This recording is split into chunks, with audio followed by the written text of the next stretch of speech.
Hello dear student, how are you. तो आप लोगों का क्लास 12th का 13 फरवरी और 14 फरवरी को जो इंग्लिश कोर का एग्जाम कल और परसों होने वाला है, उसके लिए हम आप लोगों को जो पूरे का पूरा बुक का पूरा मोस्ट इंपोर्टेंट एमसीक्यू करवा रहे हैं, जिसको करने के बाद आपको और कुछ देखने का जरूरत नहीं पड़ेगा। तो उसी में हम लोगों का ये पार्ट 2 है। प्रॉमिस किए थे कि टोटल 4 वीडियो आप लोगों के लिए लेकर के आएंगे। पहला वीडियो अपलोडेड किया जा चुका है, जिसमें फ्लेमिंगो बुक का जितने भी स्टोरी है उन सब का most important MCQ question, previous year question paper सब करवा दिए। अब इस वीडियो में हम लोग फ्लेमिंगो बुक के जितने भी पोएम्स हैं, उन सारे पोएम्स का एक एक क्वेश्चन को हम लोग कवर करेंगे। इसके तुरंत बाद विस्तास का बुक आएगा और एक सेपरेट वीडियो आएगा एडवांस राइटिंग स्किल का। इतना कर लेने के बाद model paper question, previous year question paper, test series, परख मॉडल पेपर, सब चीज आप लोगों का एक ही बार में कंप्लीट हो जाएगा। 10 वीडियो देखने से अच्छा है यही 4 वीडियो देख लो, आपका एग्जाम हो जाएगा। चलो अब हम लोग स्टार्ट करते हैं। तो हम लोग का पता है कि हम लोग का जो पोएम सेक्शन है, उसमें सबसे पहला पोएम है माई मदर एट 66 कमला दास। हम पहले एक बात आप लोग को पहले समझा दे रहे हैं।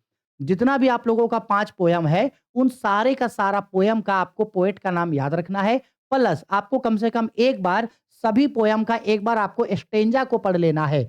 स्टेंजा का मतलब आपको पता होना चाहिए कि इस पोएम में कौन सा स्टेंजा है, क्योंकि आपको एग्जाम में एक पोएम से रिलेटेड क्वेश्चन देगा। बेसिकली आपको एग्जाम में क्या करेगा ना, एक पोएम का एक स्टेंजा दे देगा और इस स्टेंजा से रिलेटेड आपको कम से कम 2 से लेके 3 क्वेश्चन एग्जाम में पूछेगा। और क्वेश्चन जो पूछेगा उसमें से एक क्वेश्चन तो यही होता है कि ये स्टेंजा कौन सा पोएम से लिया गया है, उस पोएम का नाम बताओ। और दूसरा, उस पोएम का जो राइटर है, उस राइटर का नाम आपसे पूछता है। तो इसीलिए ये 2 चीज़ आप लोग करोगे, नहीं तो अगर हम सभी पोएम का स्टेंजा करवाएँगे तो इसमें बहुत ज़्यादा टाइम लग जाएगा। और स्टेंजा एकदम नॉर्मल पूछता है। जो मॉडल पेपर में स्टेंजा दिया है, सबसे पहला चांसेस होता है कि उसी स्टेंजा को उठाएगा बोर्ड में। लेकिन अगर उस स्टेंजा को नहीं उठाया तो आपका जितना भी 5 पोएम है, उसमें से एक स्टेंजा तो डेफिनेटली है कि एग्जाम में उठाएगा। इसलिए आप लोग स्टेंजा को एक बार पढ़ ज़रूर लेना। ठीक है? चलो अब आते हैं हम लोग पहला क्वेश्चन पे। ये रहा हमारा पहला क्वेश्चन माई मदर एट 66 का। Who was sitting beside the poet Kamala Das. Kamala Das के बगल में कौन बैठी है? तो कमला दास के बगल में उसकी मदर बैठी है, उसकी माँ उसके साथ बैठी हुई है। ठीक है? अब आते हैं क्वेश्चन नंबर 2 पे। बोला गया है where was the poet Kamala Das was driving to. Kamala Das driving करके कहाँ जा रही है? तो वो कोच्चिन एयरपोर्ट के लिए अपने घर से निकली है। कहाँ से निकली है? कोच्चिन एयरपोर्ट के लिए अपने घर से वो निकली है। आगे बढ़ते हैं, नेक्स्ट क्वेश्चन पे आते हैं। नेक्स्ट क्वेश्चन पे देखो हम लोगों को यहाँ पे क्या बोला जा रहा है क्वेश्चन नंबर 3 पे। क्वेश्चन नंबर 3 पे बोला जा रहा है the mother's old age and lack of energy is depletion of. माँ काफी ज्यादा ओल्ड हो चुकी है और उनके शरीर में कोई भी एनर्जी नहीं है। तो वह किस चीज को बताता है? तो ये बताता है the poets helplessness in old age. वो पोएट्स के हेल्पलेसनेस को बताती है कि अब पोएट चाह करके भी कुछ अब इस एज में नहीं कर सकती है। ठीक, आगे नेक्स्ट क्वेश्चन नंबर 4। 4 पे बोला जा रहा है why does the poet feel apart, upset and sad. Poet जो है वो अपसेट क्यों है उस सिचुएशन में? Because of her duty towards mother and her own needs. क्योंकि वो अपनी माँ को छोड़ के जाना तो नहीं चाहती है, लेकिन चूंकि उसका ड्यूटी है, उसका पर्सनल नीड्स है और वो चाह करके भी अपनी माँ के साथ नहीं रह सकती है या नहीं रह रही है। तो इस वजह से जो है वो बहुत ही ज्यादा सैड और बहुत ही ज्यादा अपसेट है। ठीक है, आगे नेक्स्ट क्वेश्चन। बोला गया है the poem is made up of. Important question है। माई मदर ऑफ 66 का जो पूरा पोयम है, वो पूरा का पूरा पोयम ए सिंगल सेंटेंस में, अगर आप इस पोयम को ध्यान से देखोगे तो ये पूरा का पूरा पोयम एक सेंटेंस में आपको बताया गया है। ए सिंगल सेंटेंस इसका राइट आंसर होगा। आगे आते हैं नेक्स्ट क्वेश्चन पे। Next question, question number 6। ठीक है, थोड़ा ऊपर कर लेने दो। हाँ देखो, क्वेश्चन नंबर 6 पे हम लोगों को यहाँ पे क्या बोल रहा है? The image of merry children has been brought out by narrator is order to. इस स्टोरी में, इस पोयम में जो बहुत सारे मेरी चिल्ड्रंस के बारे में बताया गया है, वो बताता है कि show energy and exuberance of young children. यानी जो बच्चे हैं उन लोगों के पास काफी एनर्जी है, इस चीज के बारे में बताया गया है। राइट आंसर होगा ऑप्शन नंबर ए। हर एक क्वेश्चन हम लोग पहले पढ़े हैं, इसलिए एक एक चीज को एक्सप्लेन करने का अब टाइम नहीं है, क्योंकि एग्जाम अब नजदीक है। तो हम लोग सारे इंपॉर्टेंट क्वेश्चन को धड़ाधड़ करते जाएंगे, क्विकली। ठीक है, ताकि एग्जाम के लिए क्विक रिवीजन हो जाए और कॉन्फिडेंस भी बढ़ जाए, और अगर कोई क्वेश्चन नहीं बन रहा है तो आंसर यहां से मिल जाए। What does the narrative single sentence style of the poem highlights? इस पोयम में जो सिंगल सेंटेंस बताया गया है ये एक्चुअल में है क्या? तो ये बताया गया है पोएट्स इंटरव्यूइंग थॉट्स, यानी पोएट्स के अपने अंदर में जो थॉट्स चल रहा है उस थॉट्स को सोचते हुए पोयम इस पोएट जो है कमला दास इस पोयम को डिस्क्राइब की है। ठीक है, poet's interview thoughts, interviewing thoughts. Question number 8, the narrator is only using her smile to. Narrator जब अपनी माँ को देख के लास्ट में कोचीन एयरपोर्ट से एंटर करती है और बोलती है सी यू सून अम्मा, और अपनी माँ को देखते हुए स्माइल करती है, एक्चुअल में जो पोएट है वो कवर अप हर पेन, वो अपने अंदर के दर्द को, पीड़ा को छुपा रही है, और इसी दर्द इसी पीड़ा को छुपाते हुए ही वो अपनी माँ को स्माइल करते हुए देखती है और बोलती है सी यू सून अम्मा। Question number 9, the soon put that thought out of her mind and. Poet बोलती है कि हम अपना माइंड को चेंज कर लिए, अपने थॉट्स को बदल लिए, और हम जो है गाड़ी से बाहर, खिड़की से बाहर देखने लगे। ठीक है, क्या करने लगे? Looked out of the window, यानी खिड़की के बाहर से वो देखना स्टार्ट कर देती है। नेक्स्ट क्वेश्चन नंबर, अब देखो ये क्वेश्चन छोड़ दो, इसको करना नहीं है। हाँ, 11 नंबर इंपॉर्टेंट है। The person in the car beside the poet is was. Poet के बगल में कौन बैठी हुई है? तो पोएट के बगल में उसकी मदर बैठी हुई है। हर मदर, गाड़ी में उसकी माँ उसके बगल में बैठी हुई है। नेक्स्ट क्वेश्चन पे बोल रहा है, क्वेश्चन पे शी वाज गोइंग टू, वो कहाँ जा रही है? तो वो कोच्चिन एयरपोर्ट जा रही है। कहाँ जा रही है वो? कोच्चिन एयरपोर्ट जा रही है। बताया गया है कि पोएट जो है वो कोच्चिन एयरपोर्ट आपका जा रही है। आगे आते हैं, ये कोट्स एग्जांपल पर्सोनी नहीं, ये सब नहीं करना है। हाँ, कमला दास वाजे, कमला दास कौन है? एक तो कमला दास एक कैरलिस्ट है। कमला दास कौन है? एक कैरलिस्ट है, याद रखना। दास से लगेगा बंगाली है, लेकिन नहीं, बंगाली नहीं है। कमला दास क्या है? एक कैरलिस्ट है। ठीक है, आगे क्वेश्चन नंबर 15, 15 नंबर पे बोल रहा है what question arises from the complexity of the situation in the poem. इस पोयम को पढ़ के या सुन के आपको कौन सा चीज के बारे में पता चलता है? तो ये बताता है how to strike a balance between duties and responsibilities, यानी किस तरीके से बैलेंस हम लोग जो है वो अपने रिस्पॉन्सिबिलिटी, यानी कमला दास का रिस्पॉन्सिबिलिटी उसके मदर के प्रति है, लेकिन साथ ही साथ उसका ड्यूटी भी है जिसमें वो बैलेंस कर नहीं पा रही है। तो इसके बारे में ये बताती है कि किस तरीके से जिम्मेदारियों के आगे कर्तव्य आ जाता है। ठीक है, अब देखो हो गया क्वेश्चन। अब इस तरीके से आपको एक स्टेंजा देगा। ये जो स्टेंजा आप देख रहे हो ये स्टेंजा बेसिकली पोयम का है। Driving from my parents home to Cochin last Friday morning, ये जो है ये इस तरीके से स्टेंजा आपको एक देगा। तो हम आप लोगों को क्या बोल रहे हैं कि स्टेंजा हम नहीं कराएंगे, क्योंकि स्टेंजा कराने का कोई मतलब नहीं बनता है। कहां से स्टेंजा देगा नहीं पता, लेकिन हाँ, जो भी स्टेंजा दे आपको बस याद रखना है कि ये स्टेंजा कौन सा पोयम से उठाया गया है और इस पोयम का कौन पोएट है। एकदम इजी क्वेश्चन स्टेंजा से निकाल के देता है। तो उसको अगर हम बताएंगे 15 मिनट, 20 मिनट, 25 मिनट जाएगा और ये टाइम पास लगेगा। ठीक है, इसीलिए कोई सेंस नहीं बनता है। लेकिन मॉडल पेपर्स में जो जो पोयम दिया है उन सबको आप जरूर करना। तो इस तरीके से आपको स्टेंजा देगा, स्टेंजा से रिलेटेड पोयम देगा। तो स्टेंजा हम आप पे छोड़ रहे हैं, आप जरूर स्टेंजा को करना। ये देखो माई मदर एज 66 का ये जो स्टेंजा है ये कई बार दिया है। 2024 का जो एग्जाम हुआ था उसमें भी ये स्टेंजा दिया था, माई मदर एज 66 का स्टेंजा दिया है। और देखो स्टेंजा से रिलेटेड क्वेश्चन पूछा, name of the poem of the given line, ये जो पोयम दिया है उसका पोयम का नाम बताओ।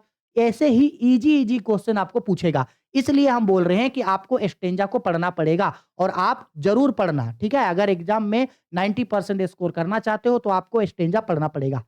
दूसरा पोयम पे आते हैं, पोयम नंबर 2 जिसका नाम है कीपिंग क्वाइट, जिनके पोएट हैं पब्लो नेरूदा। अब इसके भी क्वेश्चन आंसर हो जाए। देखो जी, पहला क्वेश्चन यहाँ पे क्या बोल रहा है हम लोगों को?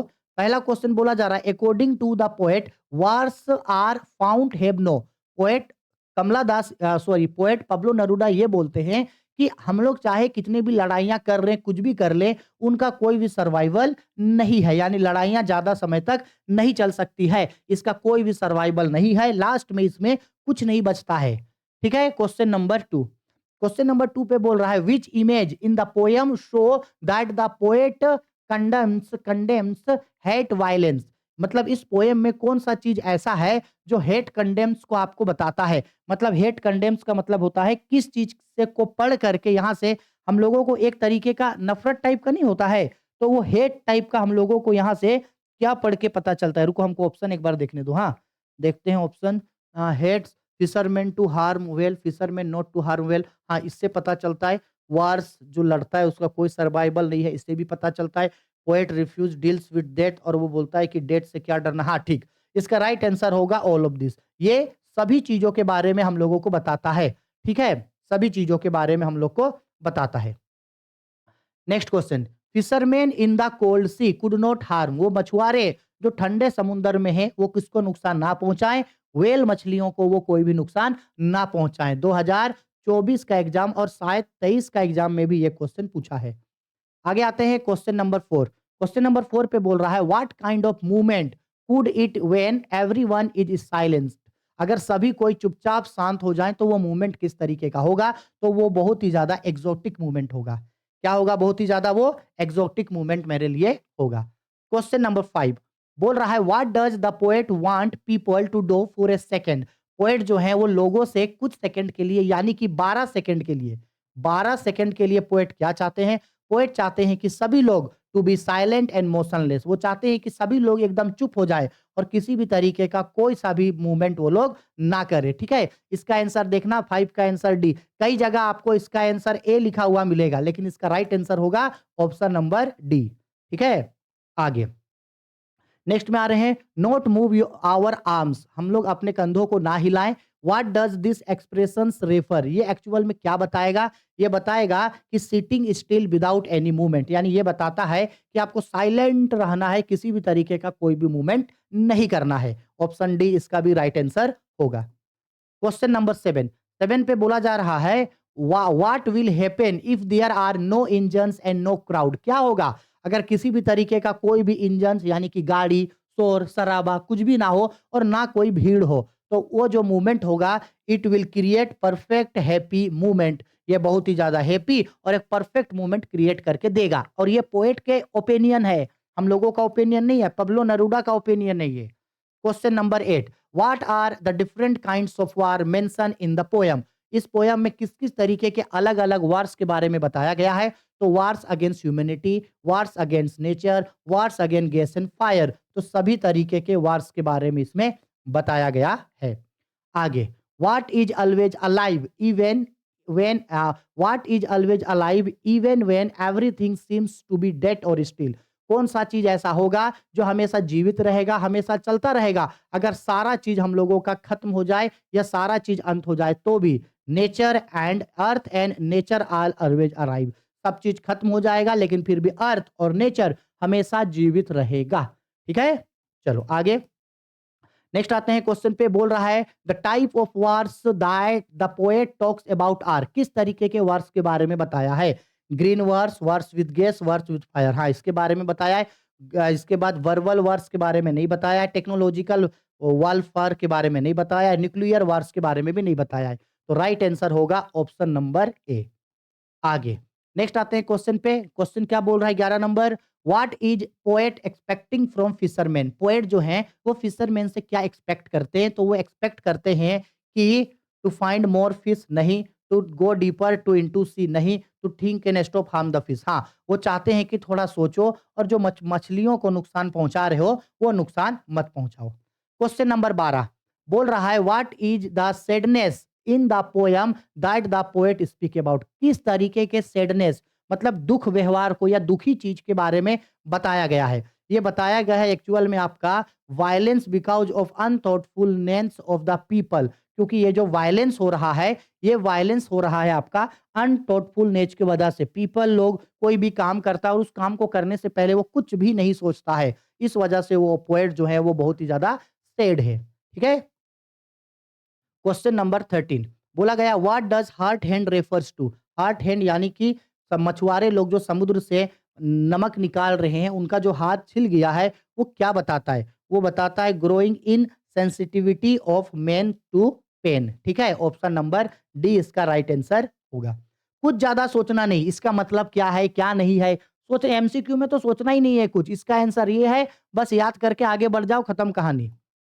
What should not be confused with totally inactive or death, poet Pablo Neruda बोलते हैं कि तुम लोग कंफ्यूज नहीं होना, अगर सब चीज एक जगह स्थिर रुक जाएगा या इनएक्टिवेट हो जाएगा, उसका मतलब है कि स्टिलनेस एंड साइलेंस। इसका मतलब है कि चारों ओर स्टिलनेस और साइलेंस ही साइलेंस हो जाएगा चारों ओर। इसका मतलब यही है। Question number 15, the poet uses conversational style and professional pronouns as.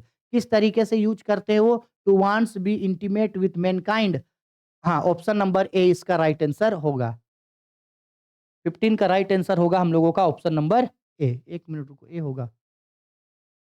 It wants to intimate with mankind, नहीं नहीं नहीं, मानवता से जुड़ना नहीं। It tries to read out, हाँ ये ऑप्शन नंबर बी इसका राइट आंसर होगा। क्वेश्चन नंबर 16 बोला गया है where could they be working. हम सभी लोग कहाँ पे वेल मतलब चलेंगे? एक पेड़ के छांव के नीचे। In the shade of tree, in the shade of tree, ये पोयम में बताया गया है। ठीक है, ऑप्शन नंबर सी। अब देखो यहां से भी हम लोगों को ना स्टेंजा पूछा है। ये जो स्टेंजा है आप देख सकते हो, देखो इस स्टेंजा को देखो, कीपिंग क्वाइट का 2022 में पूछा और 23 में पूछा। एक ही स्टेंजा को 2 साल पूछा, एक ही क्वेश्चन को 2 साल पूछा और 3-3 क्वेश्चन यहां से टेली किया था। तो इसीलिए बोल रहे हैं कि स्टेंजा को प्रैक्टिस जरूर करना। स्टेंजा को आप कम से कम इतना याद रखना कि ये स्टेंजा कौन सा पोयम का है और उस पोयम का कौन पोएट है, बस इससे ज्यादा और कुछ नहीं। ठीक है ना?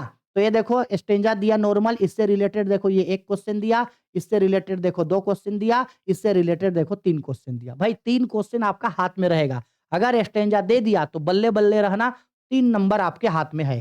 ठीक है, अब आते हैं हम लोग पोएम नंबर 3 जिसका नाम है ए थिंग ऑफ ब्यूटी, जिनके पोएट हैं जॉन कीट्स। ठीक है, चलो इस क्वेश्चन में, इस चैप्टर में, इस पोयम में थोड़ा थोड़ा चीज आपको कंफ्यूजन करेगा, इसलिए थोड़ा देख के रखना। बोला गया है according to the poet a thing of beauty is, poet के regarding a thing of beauty is a joy forever, सुंदर चीजों की सुंदरता हमेशा बनी रहती है। नेक्स्ट आते हैं क्वेश्चन नंबर 2 पे। Clear reels are the, clear reels का मतलब क्या है? क्लियर रील्स का मतलब है आपका क्लियर विंडो स्ट्रीम क्लियर, अरे भाई रुक जा। क्लियर रील्स का मतलब क्या है? क्लियर रील्स का मतलब है यहाँ पे, क्लियर रील्स का मतलब होता है स्ट्रीम्स ऑफ क्लियर वाटर। ठीक है, option number B right answer, 2024 में पूछा हुआ क्वेश्चन है। आगे आते हैं क्वेश्चन नंबर 3।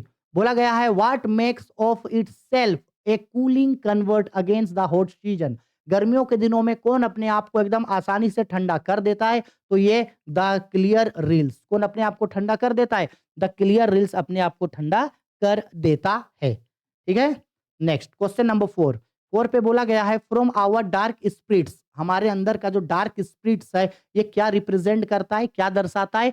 तो ये दर्शाता है our despondent and demoralised spirit. ठीक है, ऑप्शन नंबर ए इसका राइट आंसर होगा। और ये सब मोस्ट इंपोर्टेंट क्वेश्चन है, पूछा जाने वाला क्वेश्चन है। Question number 5, full of sweet dreams means, 2024 में पूछा। फुल ऑफ स्वीट ड्रीम्स का मतलब होता है प्लीजेंट एंड पीसफुल स्लीप, आरामदायक और इत्मीनान से सुकून से सोना। आगे क्वेश्चन नंबर 6 पे बोल रहा है what is sprout a shady boon for the sheep. इसका मतलब पूछ रहा है सीडी बून फॉर द सिम्स का मतलब क्या होता है? इसका मतलब होता है trees old and young, trees old and young, trees old and young. ठीक है, हाँ क्वेश्चन नंबर 7, डैफोडिल्स आर, ये भी मोस्ट इंपोर्टेंट क्वेश्चन है। डैफोडिल्स का मतलब क्या होता है? व्हाइट कलर का जो फ्लावर होते हैं ना, व्हाइट कलर का फूल, उनको डैफोडिल्स बोला जाता है। White coloured flowers, white coloured flowers को डैफोडिल्स बोला जाता है। इंपॉर्टेंट है ये। आगे आते हैं question number 8, of all of unhealthy means, of on off unhealthy means का मतलब होता है इल हेल्थ, मतलब कि बीमार होना। ठीक है, आगे question number 9, speed of dependency, इसका मतलब पूछ रहा है। स्पीड ऑफ डिपेंडेंसी का मतलब क्या होता है? Sadness and depression, sadness and depression, sadness and depression, sadness and depression इसका मतलब होता है। ठीक है, आगे आगे आते हैं क्वेश्चन नंबर 10 पे। A thing of beauty is lovely, the thing of lovely things, सुंदर चीजों की सुंदरता हमेशा बढ़ती रहती है, increasing, they will never passes into nothingness. According to the poet, poet के अनुसार a thing of beauty keeps us, poet के अनुसार सुंदर चीजें हमें हमेशा क्या देती है? हेल्दी एंड पीसफुल, हमेशा हमें स्वस्थ रखती है और हमेशा हमें आरामदायक और सुखमय, सुखी बनाती है, मतलब सुखी देती है।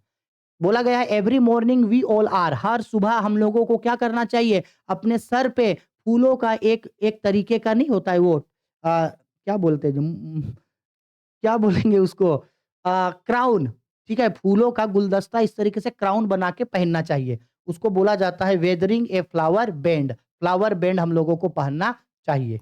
ठीक है? आगे नेक्स्ट में बोल रहा है the flower bends according to the poet helps to, poet के अनुसार ये जो फ्लावर बेंड होता है ये हम लोगों को क्या करता है, ये हम लोगों को बाइंड अस विथ अर्थ, ये हम लोगों को अर्थ के साथ जोड़ता है। क्या करता है, अर्थ के साथ जोड़ता है, पोएट के रिगार्डिंग। क्वेश्चन नंबर 14, 14 पे बोला जा रहा है what moves the pall from our lips, क्या चीज हम लोगों को जो है वो what moves the pall from our lips. 14 नंबर इंपॉर्टेंट है क्या?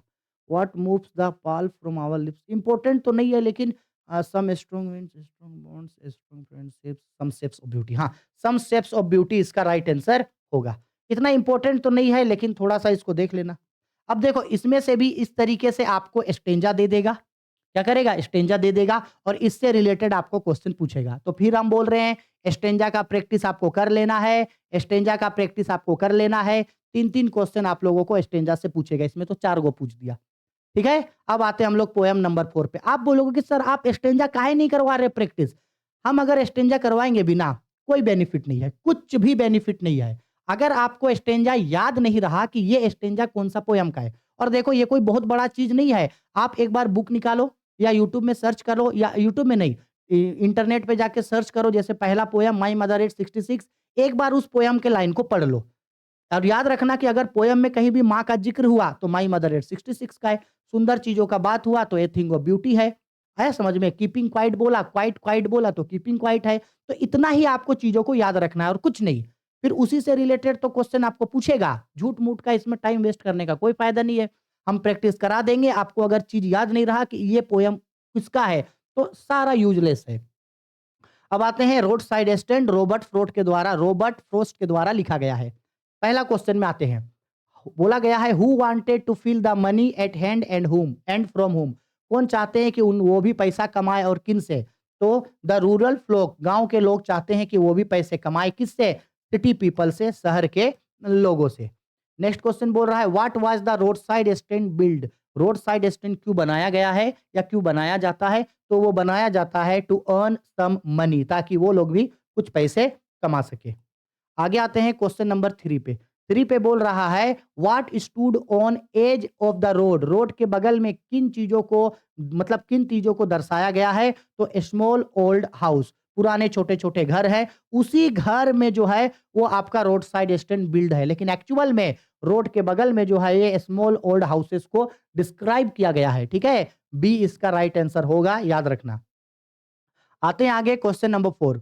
बोला गया है what did the small old house have, what did the small old house have, वो जो पुराना घर है वो अपने सामने क्या रखा है?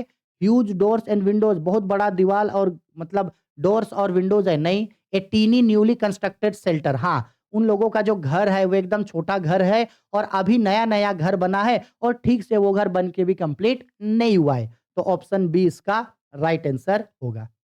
नेक्स्ट आते हैं क्वेश्चन नंबर 5 पे। Why was the road too busy, road side stand में रोड जो है उसको टू बिजी क्यों दर्शाया गया है? बिकॉज ऑफ हेवी ट्रैफिक, उसको बताया गया है हेवी ट्रैफिक की वजह से, ट्रैफिक बहुत आते जाता रहता है, इस वजह से रोड साइड स्टैंड जो है वो बिजी है।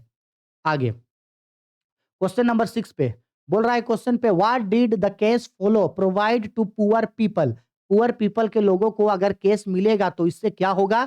सस्टेनेबल लाइफ इन सिटीज, ताकि वो भी शहरों में अपना जिंदगी को अच्छे तरीके से जी सके। ठीक है? ऑप्शन सी इसका राइट आंसर होगा। आगे बढ़ते हैं क्वेश्चन नंबर 7। बोला गया है नेम ऑफ पोएट या poets of road side stand, ये है हम लोगों का Robert Frost, Kamala Das, my mother at 66, Adrienne Rich, aunt Jennifer's tiger. ठीक है? आंट जेनिफर्स टाइगर का है ये। आगे next question number 8। 8 number question पे हम लोगों को क्या बोल रहा है? Figure of speech used in the line greedy good doers beneficent beasts of prey, बाप रे, इसका मतलब क्या है? इसका आंसर याद रख सकोगे तो याद रख लेना जी, ऑक्सीमोरॉन, ऑक्सीमोरॉन। अब इसका मतलब क्या है, क्या नहीं है, इस सब चीज के चक्कर में मत पड़ना, ठीक है? ये बेसिकली लिटरेली डिवाइस है और लिटरेली डिवाइस पूछता नहीं है, इसलिए हम लोगों को इसके ऊपर ध्यान नहीं देना है। बोल रहा है व्हाट बेग्ड फॉर अटेंशन, किसको अटेंशन का जरूरत है? रोड साइड, रोड साइड ना, रोड साइड को नहीं भाई, the stand, the poor people को अटेंशन का जरूरत नहीं है, पुअर पीपल को अटेंशन का जरूरत नहीं है। रुक जाओ एक सेकंड, हाँ, पुअर पीपल नहीं होगा, रोड साइड नहीं होगा, द पाथवे नहीं होगा, अटेंशन मतलब ताकि आने जाने वाला, हाँ, attention, the stand, the stand. आगे, do you think the village slept peacefully, क्या आपको लगता है कि गांव के लोग एक खुशमय जीवन, आनंदमय जीवन बिता रहे? नहीं, बिल्कुल नहीं। पैसों का अभाव है? बिल्कुल नहीं। आगे नेक्स्ट क्वेश्चन पे बोला गया what did the road side stand do to sustain itself, road side stand जो है वो सस्टेन, अपने आप को अच्छा बनाने के लिए क्या करते हैं? ऑफर्ड गुड डिस्काउंट, डिस्काउंट दे रहे हैं? नहीं। Offer a wild range of products, बहुत सारे प्रोडक्ट्स बेचते हैं? नहीं। ऑफर गुड्स प्राइस स्ट्रक्चर, अच्छा कीमत रखते हैं? नहीं। बेग पैथेंटिकली फॉर फाइनेंशियल असिस्टेंस, वो चाहते हैं कि जो लोग वहां से गुजरे वो लोग वहां पे रुके और उनसे कुछ सामान खरीदे। ऑप्शन डी इसका राइट आंसर होगा। आगे बढ़ते हैं नेक्स्ट, क्वेश्चन नंबर 12 बोल रहा है why did the poor people wait in wait in wine, wait wait in wine, wine का मतलब होता है ना बहुत ही ज्यादा बेसब्री से, वाइन का मतलब होता है बहुत ही ज्यादा बेसब्री से, आंखें गड़ा के किसी चीज का इंतजार करना। तो वो इंतजार किस चीज का करते हैं? फॉर देयर प्रोडक्ट सेल, अपने सामानों का बेचने का वो इंतजार बहुत बेसब्री से करते हैं। आगे अब देखो, इसमें से भी रोड साइड स्टैंड से भी इस तरीके से अब आप लोगों को स्टेंजा एग्जाम में पूछ सकता है, स्टेंजा पूछेगा और इससे रिलेटेड आपको क्वेश्चन एग्जाम में पूछेगा। अगेन हम बोल रहे हैं स्टेंजा का प्रैक्टिस खुद से करोगे, एक बार आपको स्टेंजा याद रखना पड़ेगा। Last poem, poem number 5, aunt Jennifer tiger, जिनके पोएट है एंड्रेन रिच। ठीक है, चलो पहला क्वेश्चन बोला गया है denizens of the world of green means. अच्छा, इस क्वेश्चन का आंसर ना हड़बड़ी में हम लास्ट वीडियो में थोड़ा गड़बड़, मतलब थोड़ा गलत आंसर बता दिए थे, थोड़ा देख लेना। हाँ, इसका आंसर है डेनिजेंस का मतलब होता है आपका रेसिडेंस ऑफ द फॉरेस्ट। ठीक है, जंगलों में जो रहते हैं उन लोगों को डेनिजेंस करके बोला गया है। ठीक है, डेनिजेंस ऑफ द फॉरेस्ट, गलती से वहां पे हम ये आंसर बता दिए थे, जबकि ये आंसर नहीं होगा। ठीक है, राइट आंसर होगा रेसिडेंस ऑफ फॉरेस्ट। हालांकि उस क्वेश्चन के नीचे हम पिन कर दिए थे आंसर, लेकिन फिर भी देख लेना, रेसिडेंस ऑफ द फॉरेस्ट इसका राइट आंसर होगा। Question number 2, what is aunt Jennifer's doing with all wool, aunt Jennifer जो है वो ऊन से क्या कर रही है? तो एमोरेंट डिस्प्ले में टाइगर्स को बना रही है। सी इज एमोरेंडिंग ए वॉल पैनल एमोरेंट कर रही है, मतलब बून के कुछ ड्राइंग वो बना रही है। ठीक है, आगे नेक्स्ट आते हैं क्वेश्चन नंबर 3। 3 नंबर क्वेश्चन पे देखो क्या बोल रहा है, sits heavily upon aunt Jennifer's hand, aunt Jennifer's के हाथ में बहुत ही भारी भरकम चीज जो कुछ है। दिस लाइन्स मीन्स दैट, ये लाइन आंट जेनिफर्स क्यों बोल रही है, क्या बताने के लिए? Is a heavy object in A male dominating society, ये बताता है कि इस सोसाइटी में कितना ज्यादा मेल डोमिनेटिंग है, मतलब कि पुरुषों का ही दबदबा है, आंट जेनिफर्स ये बताती है। आगे, terrified hands of aunt Jennifer's mean, aunt Jennifer's के हाथ में वो जो टेरिफाइड हैंड है वो एक्चुअल में रिंग के बारे में बताती है। Having terrifying bitter experience of married life, शादी होने के बाद किस तरीके से उनके लाइफ में क्या क्या बदलाव हुआ और कितना ज्यादा लाइबिलिटी, कितना ज्यादा रिस्पॉन्सिबिलिटी लाइफ को लेकर के उसके ऊपर आ गया है, इसके बारे में आंट जेनिफर्स बता रही है।